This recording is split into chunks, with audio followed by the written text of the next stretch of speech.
Hi there, welcome to Kneppy Invest and welcome to my new haircut.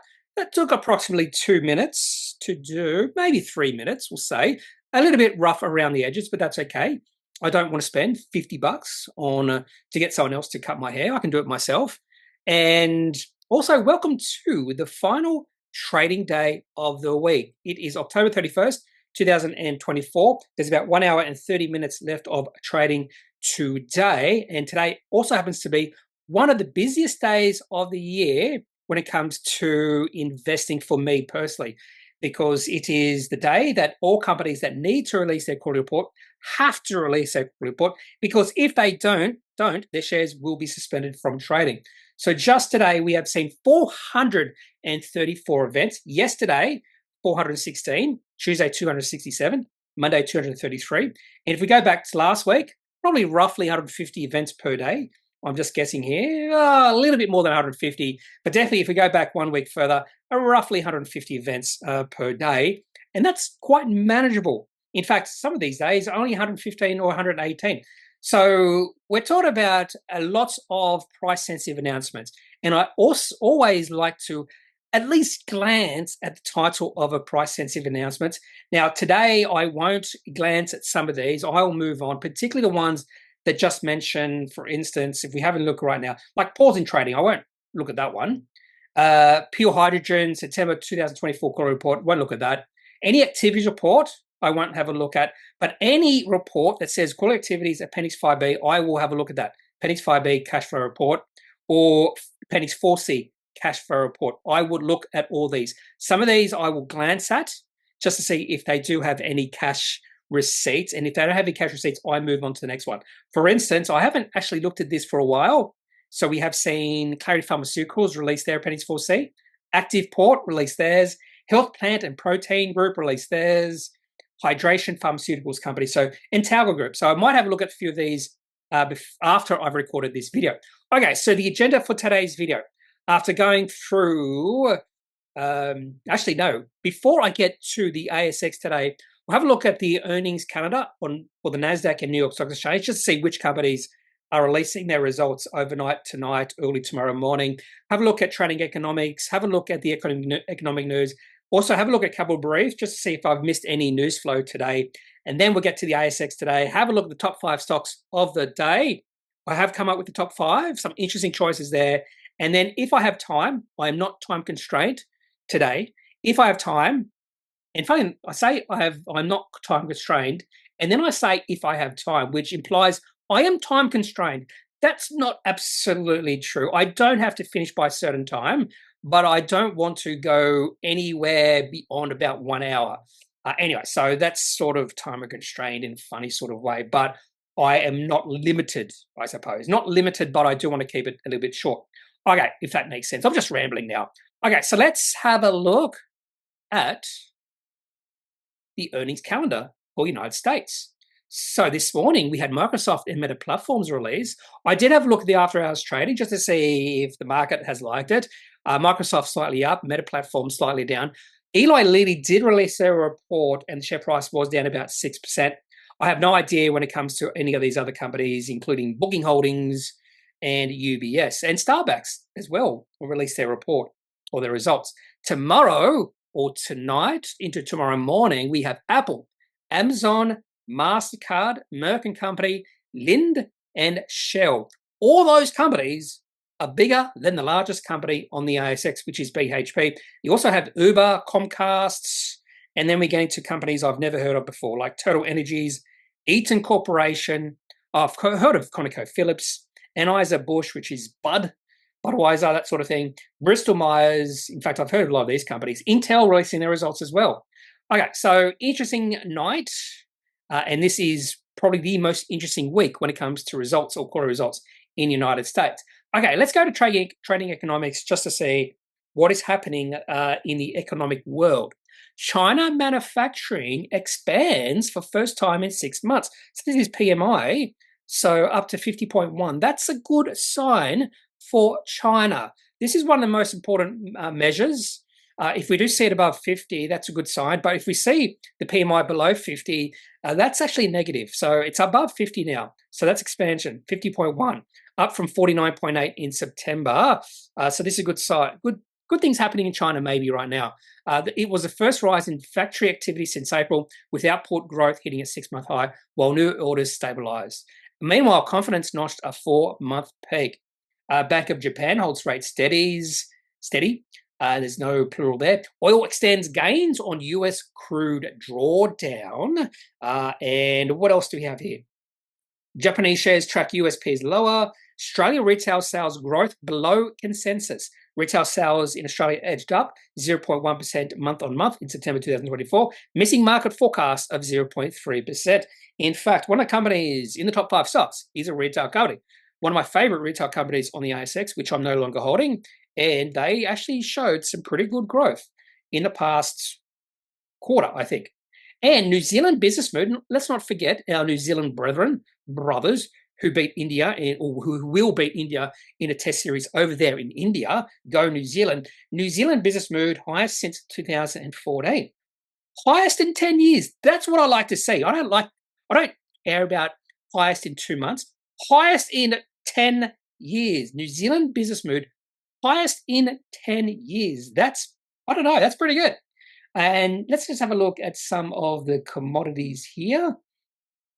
Lumber's up, heating oil's up, wheat down. Nothing of interest there. Okay, so let's go to cover brief. I'm just going to see if I've missed anything here when it comes to particularly ASX companies. For instance, China's PMI returned to expansion in October. We've already talked about that. Star shares extend losses as Morningstar slashes valuation. This is something I just don't understand, why people just listen to these brokers like Morningstar. Apparently, AGL fell today about 5 or 6% because Barrenjoey had a bit of a downgrade. So people sell and panic. I have been trading AGL and I sold out because today it went through in strength below my stop loss. So I actually decided to sell AGL, took a nice little profit there. What else? JB Hi-Fi, I'll talk about that company when we get to the top 5 stocks of the day. I'm giving that away. Corporate travel management shares surge despite revenue risk. This is one of the companies I was thinking or umming and ahhing about whether I should include in the top 5 stocks. I decided not to. What is the share price? Up 6%. That could have been a mistake. I am a shareholder of corporate travel management. I did have a look at this. Nothing that blew me away. Now, they did have a really nice little slide here. If I can find it. Of course, I won't be able to find it because, no, this is it. 2025 target metrics progress. I do like this just to see if they're on target. So rest of the world on track. Group metrics, half-year profit, capital expenditure, non-recurring costs, group costs, new client wins, client retention, all on track. The only one that's at risk of falling short of expectations is Europe. Revenue growth down 18%, EBITDA margin. They're talking about UK government budget, planned reduction in departmental OPEX budgets, risk of reduction in government travel spend. So I thought this was okay. Nothing to get really excited about when it comes to corporate travel management. Now, the share price of corporate travel management recently did fall because of Flight Centre. So Flight Centre released a negative report. Share price dropped 10%, I think, for corporate travel management. What day was that? That was 2 weeks ago, looks like.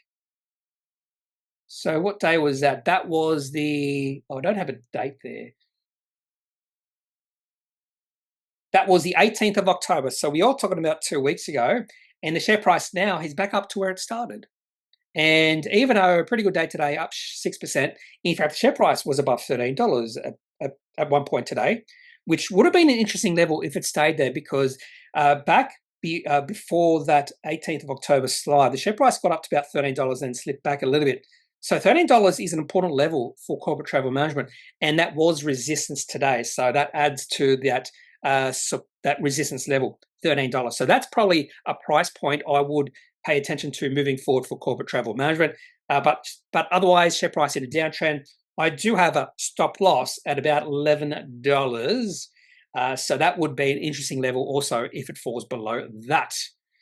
Okay, so let's go back to Capital Brief.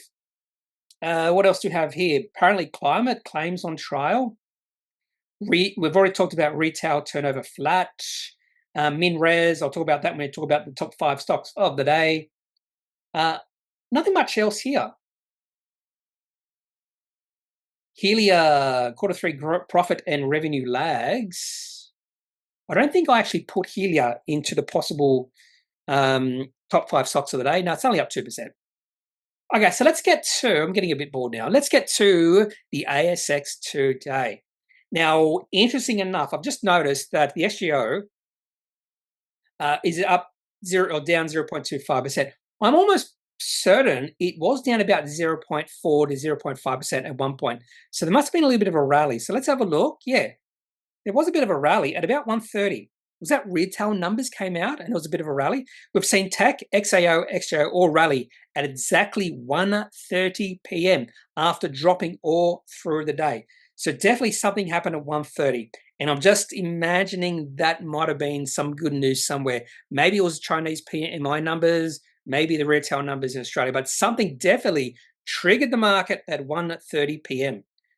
Daylight saving time, not daylight ordinary time, daylight saving time. Now let's have a look at sectors. So IT's had a good day.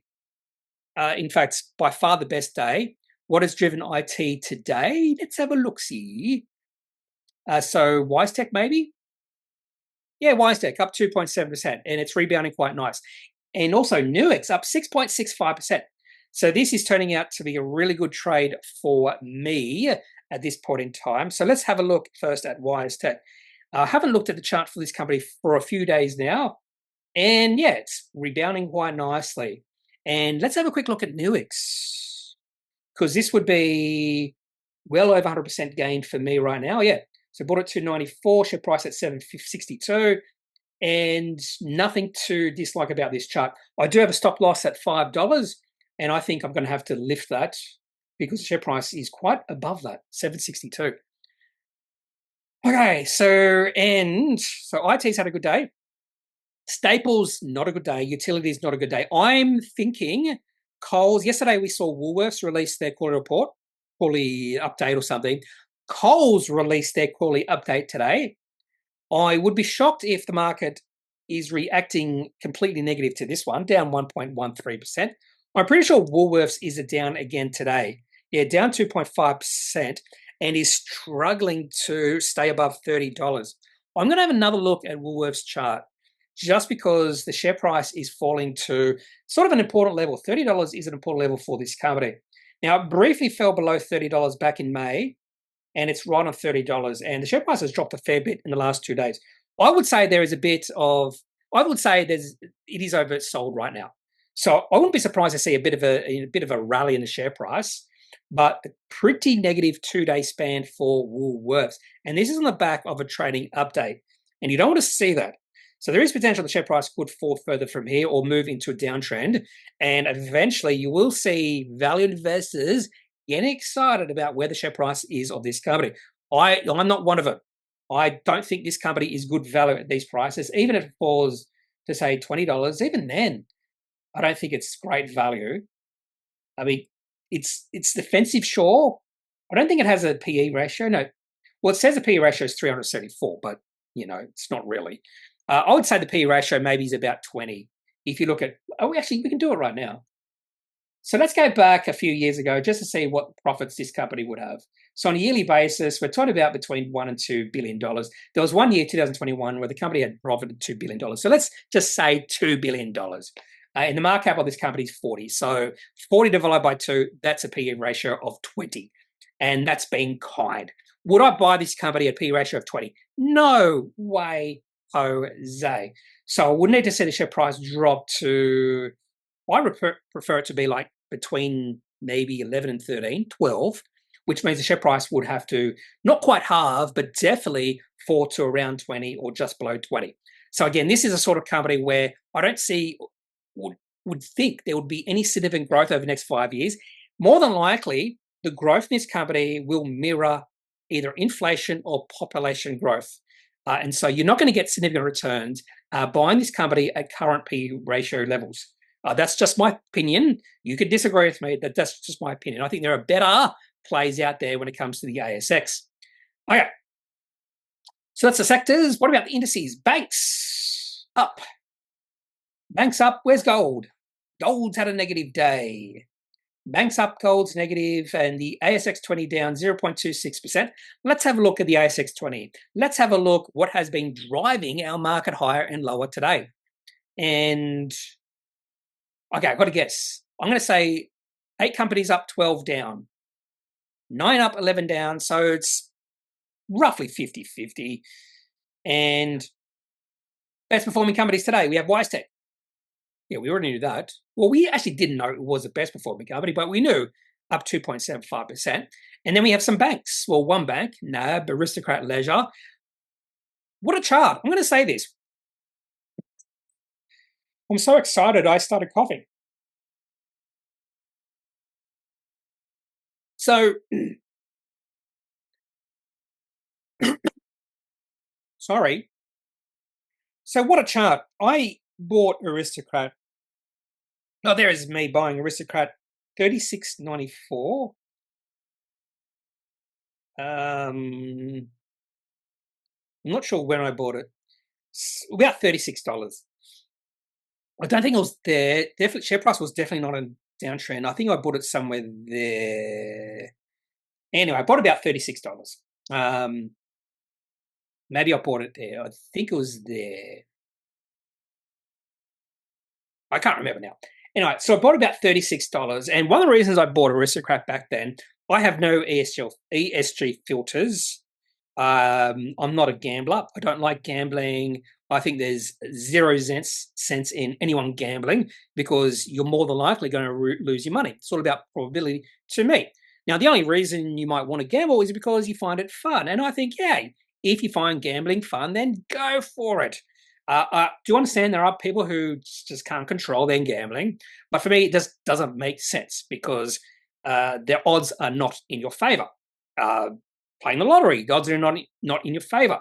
I like to play things that are in my favor. In fact, if I go to a casino, the only thing I would even think about playing would be blackjack or poker. And one of the reasons I probably like playing poker is because I find it fun. But blackjack is the only game where you can put the odds in your favor, particularly if you can read cards. Or was it count cards? That's not read, count cards. Anyway, so I bought Aristocrat back then because I thought it was actually pretty good value. The PE ratio was like 15, something ridiculous. It was ridiculously low for a company that was growing. And the share price has just gone on a beautiful tear since then. And the PE ratio is up to 25. So I have been thinking, maybe I should take profits. Maybe I should take profits on Aristocrat Leisure. I've been thinking about that the last few weeks, and the share price keeps on going up. So what I'm going to do is I'm going to hold these shares in this company and only sell if I see it fall through my resistance level, which I'm going to put up now to here. It's about $54. Okay, so Aristocrat Leisure is doing pretty good right now. Fortescue, CBA, Westpac. So yeah, banking's had a pretty good day. Now let's have a look at the worst performing companies. Woolworths. Yes, Transurban, Rio Tinto, BHP. So iron ore, it's had a back right there. So Rio Tinto, BHP down, but Fortescue was up. Oh, there you go. Okay, let's get to the best and worst performing companies on the ASX today. Funny enough, here's one, an article on Market Index. Are ASX bank shares overvalued? This is what the big brokers say. I'd be shocked if any of them say they're undervalued. What do they say? That's just me. Well, that's just common sense, to be honest with you.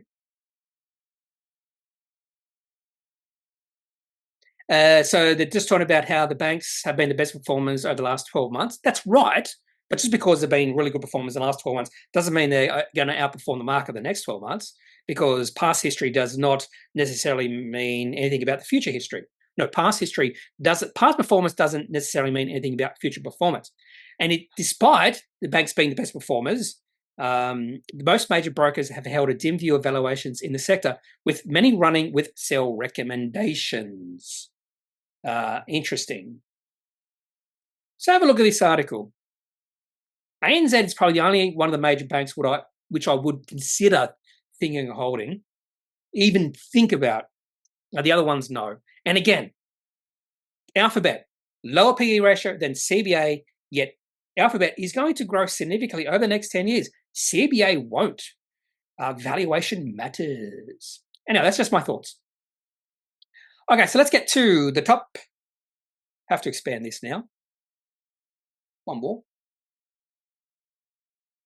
let's get to the best and worst performing companies on the ASX today. Looking at top gainers first of all, and more than likely there'll be a few companies I missed. I'll talk about Tauga Group because they did get a good environmentally friendly announcement or something like that. Share price up 54%. And the other company I'll talk about here, we'll talk about Loxley Resources. Now, one of the things I'm looking out for here is any company that might have released a good Appendix 4C. Now, you will see quite a few companies in the worst performing list, the top losers list, who have released Appendix 4Cs today.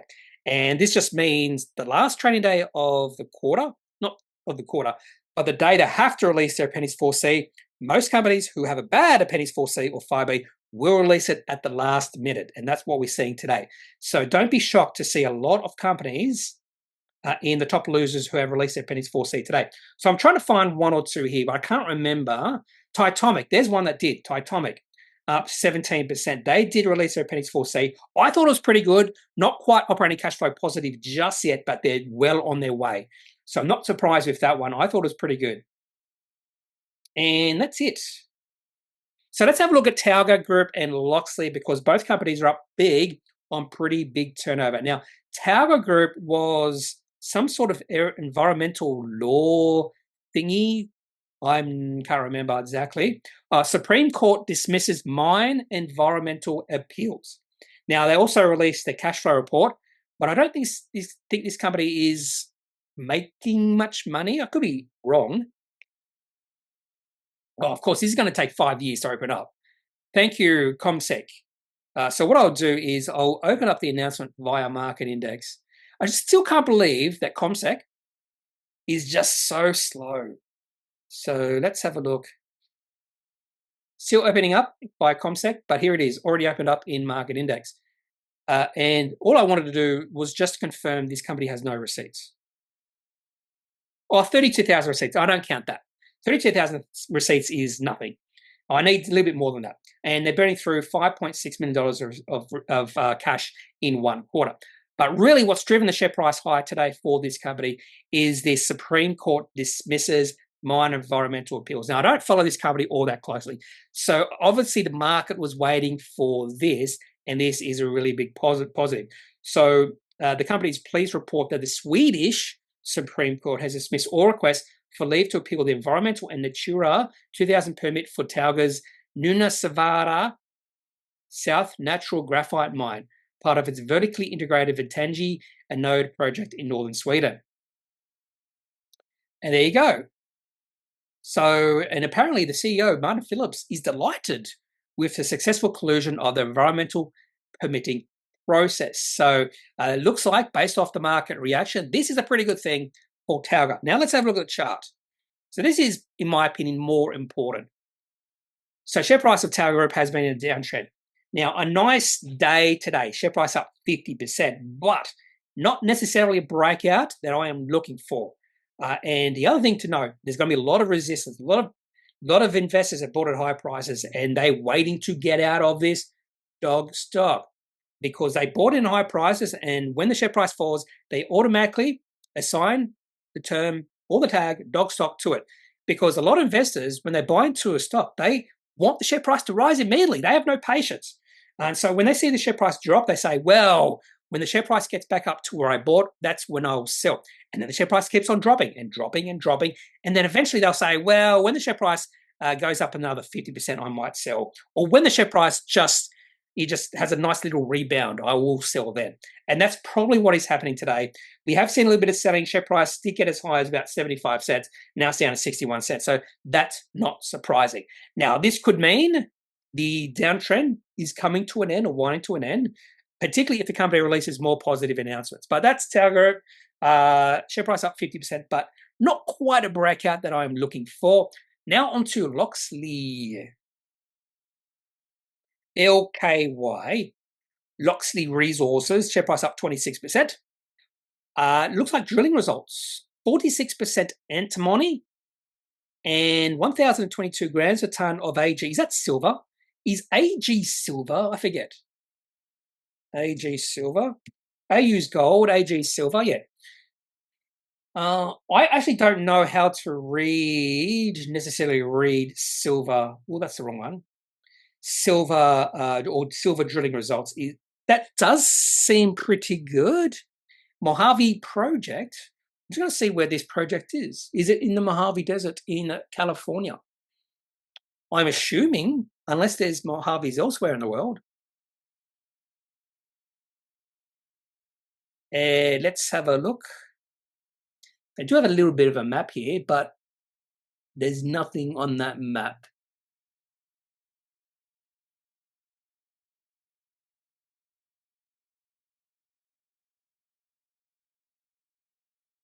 And they're not talking about where their mines are. You just go to the website, however. Talking about antimony, and this is actually interesting. Talking about the current market, world economic resources of antimony, world production of antimony. But you might not be able to see that. I'll just zoom in. This is actually really interesting. I like when companies do this because it's just extra information. You just learn a lot. Here we go. Loxley has the projects are in the United States of America, but they don't say. Oh, no, they do say Mojave project is in the Mojave Desert. There you go. California, USA. Makes sense. Anyway, let's have a look at chart for Loxley Resources. Just want to say here the Loxley are, but the chart, LKY. And what do you think about this chart? I'm not there just yet. I think the downtrend has come to an end. Looks like the share price is starting to consolidate. You can see the company released something pretty positive. Well, I shouldn't say positive. Company released something on the 12th of September. Share price went up 25% that day and then fell. Look at that. Fell right back down to where it started. So again, that's just all those shareholders that bought a high price, they saw the opportunity to get out and they got out and they just sold en masse that day. Now, there's less of those wanting to get out, so less pressure today, but there still has been a little of pressure on Loxley Resources share price. So there's still a little resistance moving forward for this company. Market cap of the company is only 3.5 million. Ooh, gee, 4.4 million now. And that's it when it comes to percentage change. I'm just going to try to keep it to two companies. Now let's have a look by market cap. Oh wait, top gainers, yeah. So MinRes, I'll talk about. Nuix, we already had a look at. Corporate Travel Management, we already had a look at. Hyperion, the chart's going to look pretty good. PWI Holdings, I don't remember this company releasing anything today. Now, just because I don't remember doesn't mean they haven't released anything. No, just no. So I wouldn't say it's noise. I'm just going to confirm Nuix haven't released anything today. No. Okay, that's just really positive sentiment behind this company right now. And there's nothing really to talk about here. Sierra Resources released their quarterly the other day. Titomic. In fact, let's have a look at Titomic because it's here. And I suppose I'll talk about at least one company here. So Titomic did release their Appendix 4C today. And it's moving in the right direction. Not quite operating cash flow positive just yet. But cash receipts up to 3.461 million. Operating cash flow negative by 854,000. I think they are on the cusp with the growth in receipts. They are on the cusp, maybe within the next year, of becoming operating cash flow and free cash flow positive. So this company is moving in the right direction. The only problem I have with Titomic is the market, 250 million. So this company there's a lot of promise already priced into this company's market cap. I would prefer it, if it was like 25 million, I would be keen on this company. DGL, another good day after a few bad down days. I'm pretty sure Bluebet released their Appendix 4C. Airtasker definitely did. Share price up 7%. I'm not a fan of that company. So let's just move on to the top losers today. And as we look at the percentage change, we're going to see a lot of companies that did release their Appendix 4C or 5B today because they've disappointed the market. Beam Communications, well, they sort of did, but they also were in a trading halt. And they released their Appendix 4C yesterday, but they were in a trading halt because they had to do some sort of strategic review or something. And I will talk about Beam Communications because it is in my top 5 stocks of the day. Anyway, so let's move on to the next one. MedAdvisor, Appendix 4C. Live Hire, Appendix 4C. Centrax, Appendix 5B, I think that's a mining company. Yeah, Penny's 5B. What else do we have here? Top losers. Etherstack, no. New Energy, can't remember. Curvebeam, yes. Curvebeam, I remember going very briefly through there. Penny's 4C. Yep, 8:43 a.m. One Click, maybe. Empower, I think so. Yeah, so quite a few of these, and yeah, quite a few of these companies did release their Appendix 4C. And there's Frontier Digital Ventures. I did talk about this company yesterday, and I'll talk more about Frontier Digital Ventures when we get to the top 5 stocks of the day, which will begin in a few seconds, because I just want to have a look at the top losers by market cap. And there's AGL, just down because of Baron Joey downgrade, and then people just sell en masse because people can't think of themselves or for themselves. Same thing happened with Star Entertainment Group. There was a bit of a downgrade. So people selling because someone downgraded them. And again, people just can't think for themselves. And that's about it.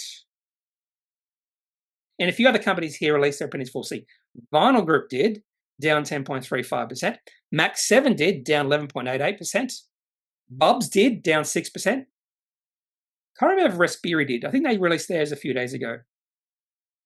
Okay. So, and ADX Energy, Auto Energy also did.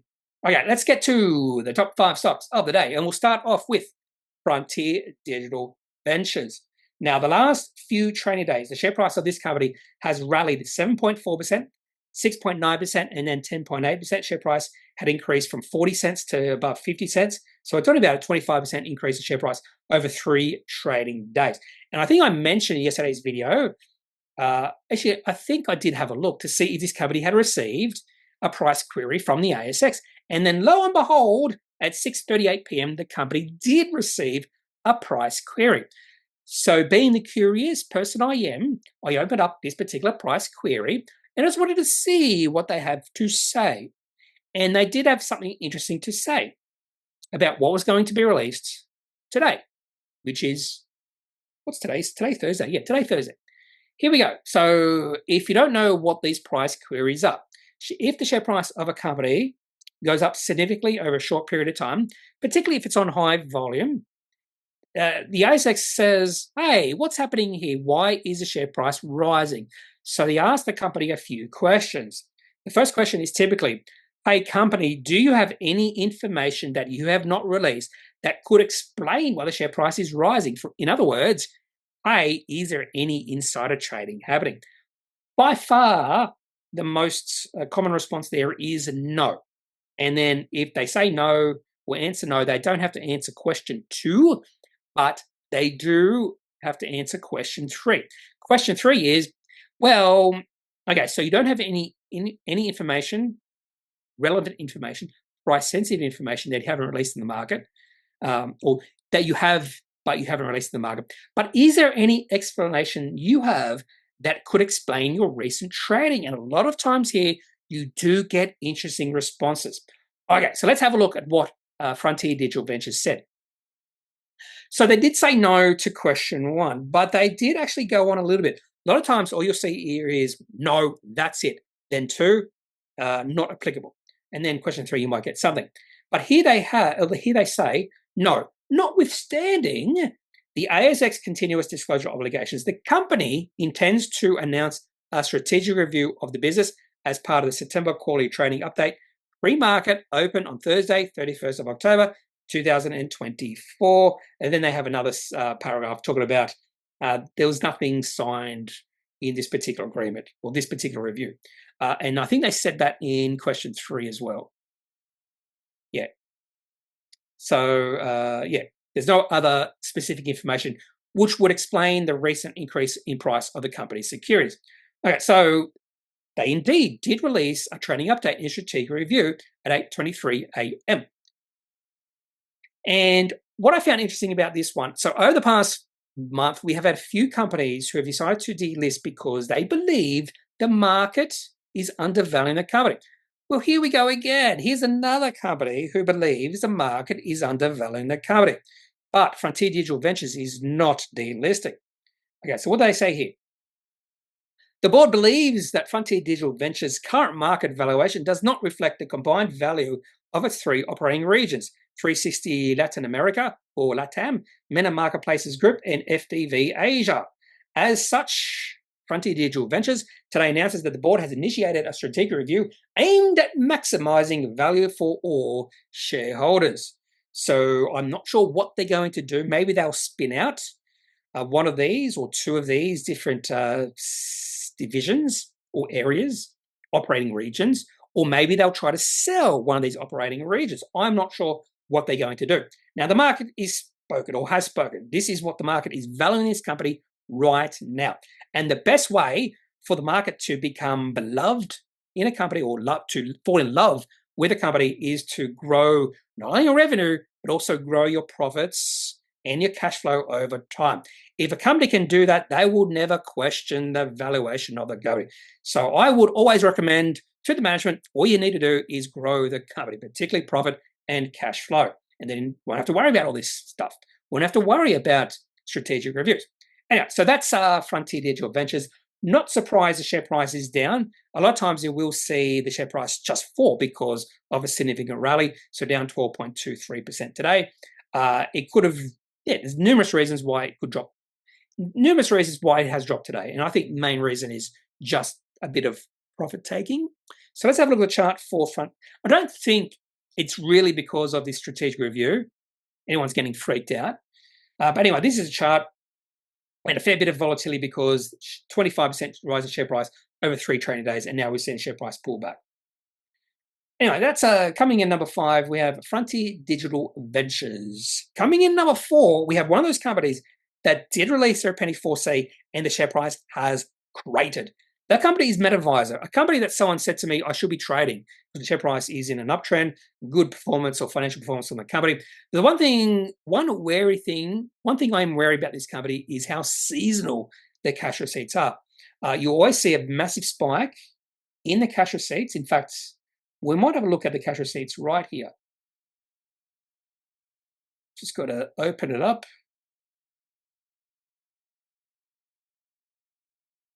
So I'm just going to show you the cash receipts. I did have a chart for this at one point. That's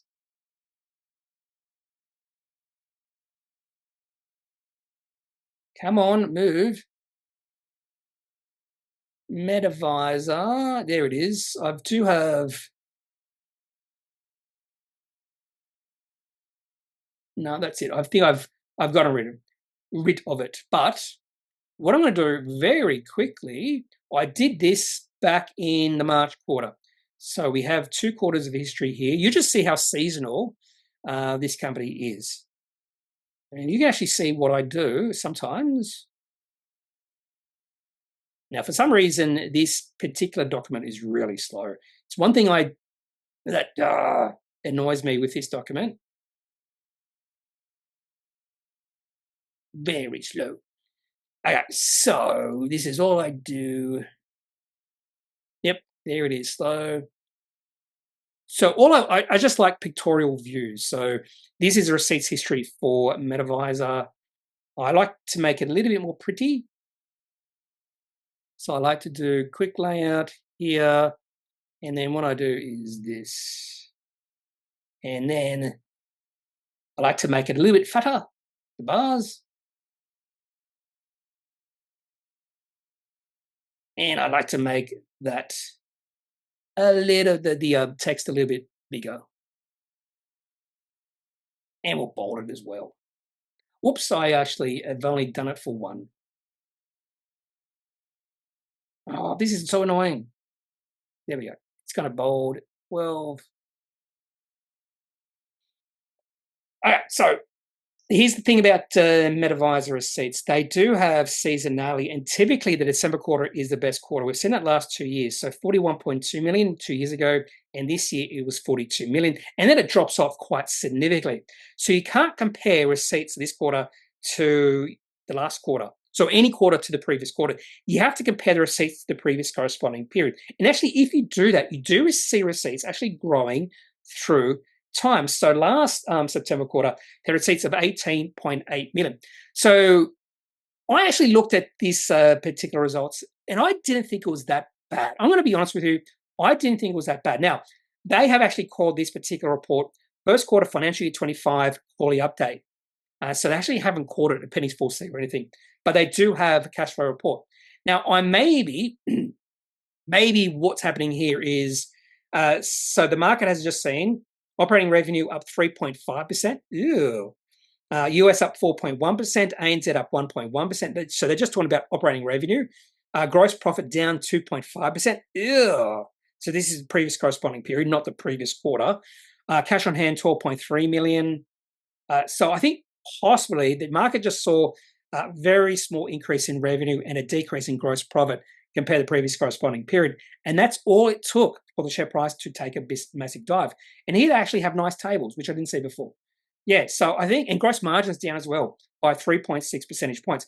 So I do think the market has just looked at this previous corresponding period, these previous corresponding period numbers, and went, "Ooh, hang on, that's not good." And the share price has dropped 35.71%.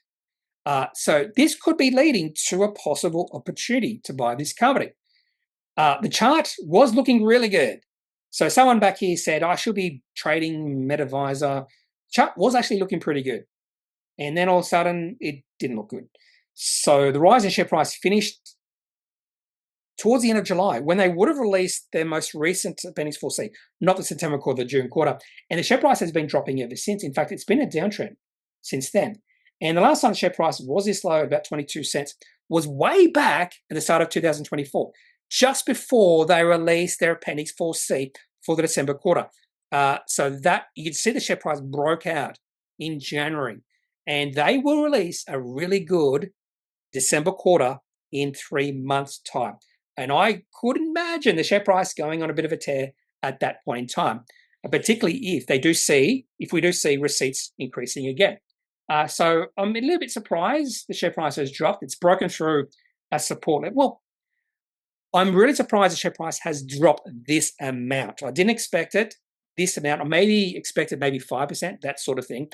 But the share price has dropped below resist or support level. So this chart is looking a little bit negative. Anyway, that's MedAdvisor coming in at number 4 with a 35% drop in share price. Another negative drop is Beam Communications, down 37%. This has been a company I've followed for many years. It's a company where I just don't see the addressable market and the growth there to justify taking a position in the company. At times, the company has released a really good Appendix 4C where there have been operating cash flow and free cash flow positive, but I just couldn't see that growth, that future growth. Okay, so they went into trading halt the other week, 22nd, about 9 days ago. And this trading halt was interesting because they mentioned what did they mention here? They mentioned trading halt pending an announcement by the company in respect to the unsuccessful outcome of the arbitration relating to the Zolio joint venture between the company and its joint venture partner. So the very fact they use the word unsuccessful outcome, the words, we just knew straight away this was not going to be positive whenever they went back to trading. They also released their Appendix 4C yesterday. Now, nice receipts. I think maybe the receipts dropped. Let me just confirm. So I'm not going to do a chart for this one. Okay, I'll put 3 Cs there. Oh no, 8.5. So maybe the weakest quarter for a while. Yeah, definitely the weakest quarter for a while. So receipts are not climbing anymore. They were climbing up until maybe a year and a half ago, but they're not climbing anymore. So share price in a downtrend. But what was this review? Let's go have a look. Here we go. So suspension exit, arbitration decision, and leadership changes.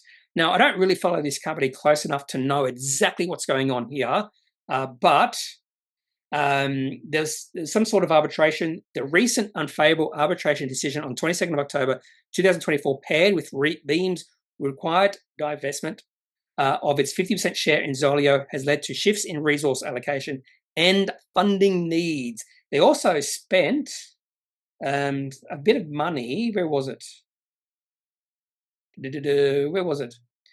Beam will pay approximately $2.6 million in legal costs to Road Post. Anyway, so overall, this announcement is not positive. We already knew that because of those words, unsuccessful outcome. Don't know a lot about what's happening here with Beam. Not sure about their future. A lot of uncertainty in regards to this company's future. They do mention they still hold IP in regards to Zolio devices, it seems like, yeah.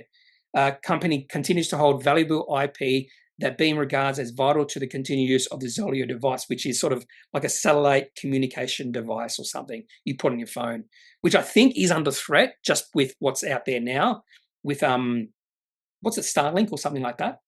Anyway, share price down, now below 10 cents. So let's have a look at the chart.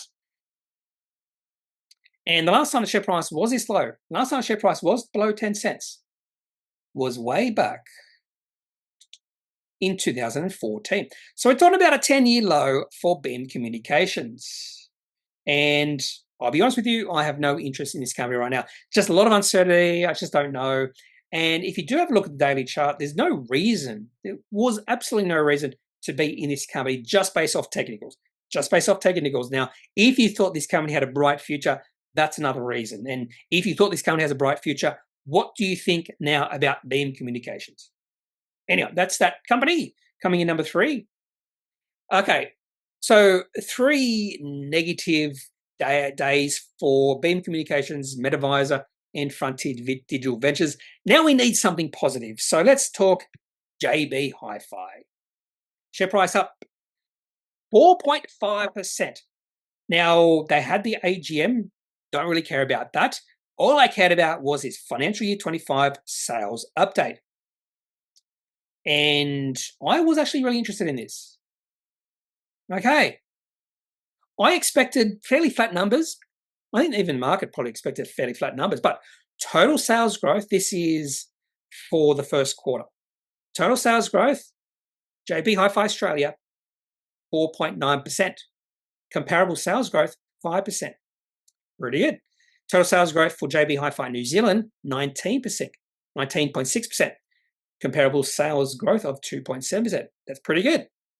So the difference between total sales growth and comparable sales. So you see that bit of a difference in JB Hi-Fi New Zealand. So they must have opened quite a few stores.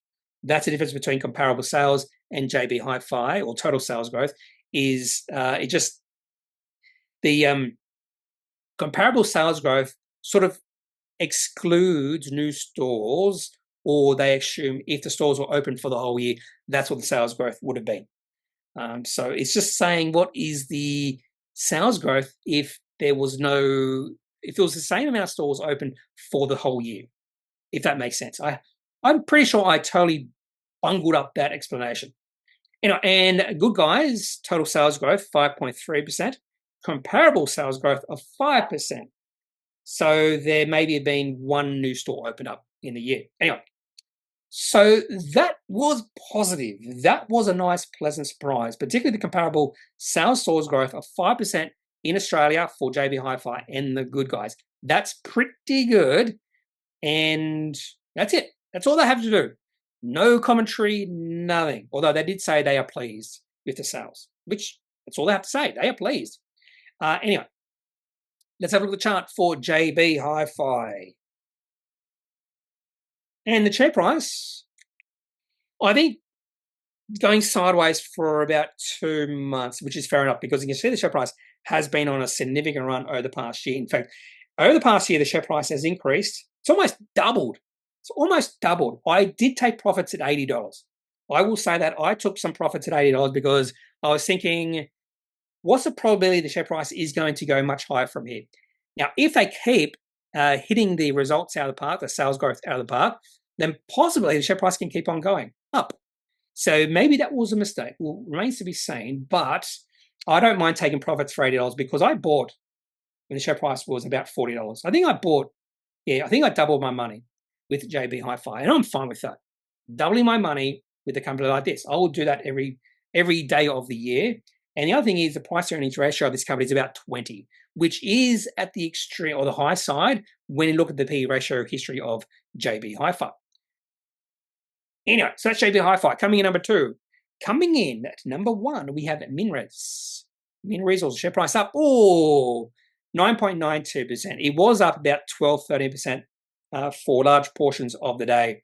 Now, they did release their quarterly activity report, and they also announced a $1.1 billion gas deal reached with Hancock. And I'm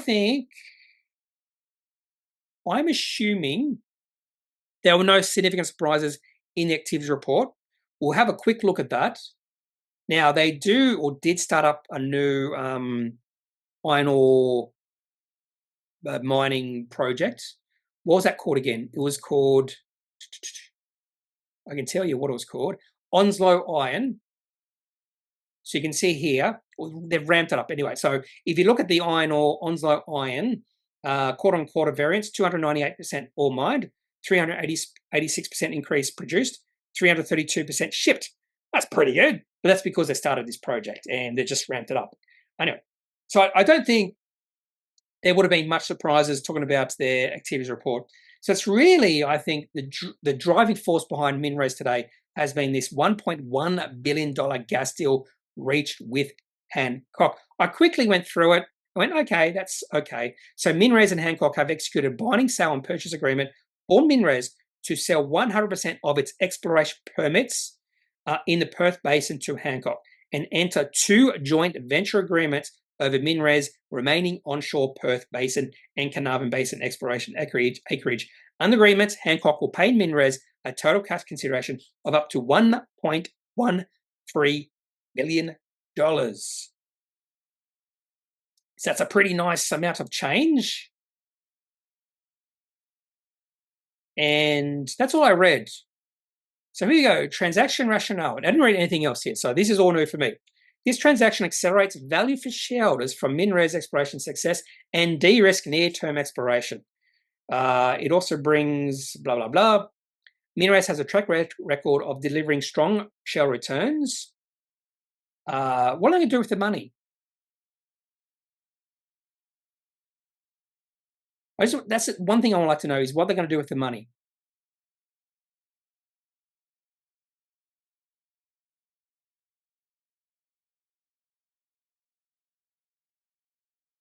I would like to know what they're going to do with the money. Maybe share buybacks, maybe a capital return to their shareholders, or maybe they do have some plans. So that's one thing I'd like to see. I didn't actually say, I know I went through this announcement fairly quickly, so maybe they did mention what they're going to do, but that's one thing I'd like to know. So let's have a look at the chart for MinRes. And the share price has been extraordinarily volatile over the past few months. Share price was as high as about $80. Yeah, $80 back in May. Dropped all the way down to $30, then rallied a lot because of the Chinese stimulus, and then dropped a lot because of the shenanigans with the management, Chris Ellison and their stuff they were doing. Share price dropped all the way down, back down to $32, or not quite, $33 we'll say, and then has bounced today. Share price has sold off a little bit today, which is understandable, but a lot of volume. Look at the volume coming through since the end of August. A lot of trading shares in this company. I would say a lot of fund managers are just selling and buying. I would like to buy more shares in this company if it fell below $30. Anything above $30, I'd like to just remain on the sideline. Not I would like to remain on the sideline, I will remain on the sideline. So if I see the share price drop below 30, I will add to my position. Anyway, so that's MinRes coming in at number 1. So there's been quite a few companies I did not mention that did release Appendix 4Cs and 5Bs today, and other like quarterly updates, that sort of thing. So Coles, did not mention them. What else? AVA Risk Group did release a bit of a trading update. I don't think the share price has moved all that much. Let's have a look at Coles first. Share price was down a little bit. And let's have a look at the chart. And yeah, it has dropped. AVA Group, share price had rallied, I've noticed. It's up to about 14 cents and has dropped today. I'm not sure what caused this rally. Maybe nothing. We have seen some rallies in the past, but the share price still in a downtrend. That's about it. Andean Silver and Sun Silver both released some drilling results. I don't think the share price has moved all that much for either. I just noticed it because 2 silver companies released something today, and it looks like the share price not moved for Andean and not moved for Sun Silver. A few interesting Appendix 4Cs and 5Bs. First one, actually, no, what I'll do is I'll go through very quickly these Appendix 4Cs. So X Reality Group, so I am trading this. I did not sell because I just wanted to wait for their Appendix 4C. So I bought some shares at about 3.5 cents. Share price dropped to 3 cents. And I thought, I don't think the share price will drop much further unless they release a really negative Appendix 4C. Share price up 17% on the release of their Appendix 4C today. And I opened it up. This is probably the one I was most keen on looking at. I opened it up and I went, it's not bad. So let's have a look at the numbers. Receipts to customers, 4.3 million. The company, operating cash flow positive, $535,000. There's two parts of this business I don't really care about, and that is iFly. No, actually, I don't really care about iFly. Freak Entertainment, I can see some potential in that. It's really the other part of the business I do like, and that other part of the business is growing based off this little table graph here. So they split the company into two sectors, entertainment sector and non-entertainment sector, but they just have total cash receipts. And total cash receipts are climbing at a quicker rate than the cash receipts for entertainment group or the entertainment sector. So obviously the other sector is performing well. So the other sector is enterprise software development for mission critical simulations for military and law enforcement. Anyway, so it's XRG. Let's have a look at the chart. And the chart doesn't look good. I'll be honest with you. The chart does not look good. And I'm not sure why there was a lot of selling when they released this okay announcement on the 11th of September. And I thought the shares had become oversold. And that's why I decided not to sell, because they had become oversold. And I thought the share price could rally from here. So share price back up to where I bought at 3.5 cents. What else? Pointera disappointed me again. I'm still waiting for a good Appendix 4C, but at least the market has got to the point where it just doesn't care about this company. Still not operating cash flow positive. Receipts still below their record high. In fact, if we have a look at Pointera's, go back in the history. So they had $3 million receipts this quarter, and their record quarter was, just in terms of receipts, was the September quarter 2022. So 2 years ago, they had $3.441 million in receipts, and they still have not got above that. So that's 2 years ago. Still waiting for Pointera to hit it out the park. I also was a shareholder of this company, Alexium. I decided to sell. And the main reason is the company I just like the possibilities of their technology, but I was thinking the only reason I'm holding this company is because of hope. I'm hoping they start to increase their receipts, start to grow. And this company always blames a suppressed betting market. Well, the betting market is still weak. And you'll see that in what they're talking about here. Somewhere here, just talking about how weak the betting market is. Company still has a lot of potential, but I need to see some proof of the company. Here we go. So first quarter, slow start to the fiscal year, experienced lower revenues than anticipated. While significant efforts were made over the last several quarters to diversify revenues from the over concentrations in North America, and I absolutely agree with that. They're too over concentrated. The betting market and PCM, the results have not yet materialized. So straight away, this is not sounding good. The International Sleep Products Association reported in its 2024 quarter two betting market report that the total market for mattresses has decreased 3.8%. This was on the heels of a 2-year betting market slump in North America. So I'm just sick of this slump in betting market in North America. So it probably means they're going to hit out of the park over the next few quarters. And they're going to become less over concentrated in the betting market. That was my one slight annoyance about this company. They're just over concentrated in the one area. I think they did do that on purpose because, And the other thing I don't like about the company is they do have a little bit of debt. How much debt? Actually, I didn't have a look at that. I did know they have a debt, but how much debt? Let's confirm how much debt they have. Section 7. Oh, it's not as much as I thought. 551,000. I have a feeling the reason I don't have as much debt is because they did a pretty big capital raising. Okay, so ignore that last bit. So that's Alexium. I was a shareholder. I decided to sell today. I could see the share price dropping to 0.5 cents, even lower than that.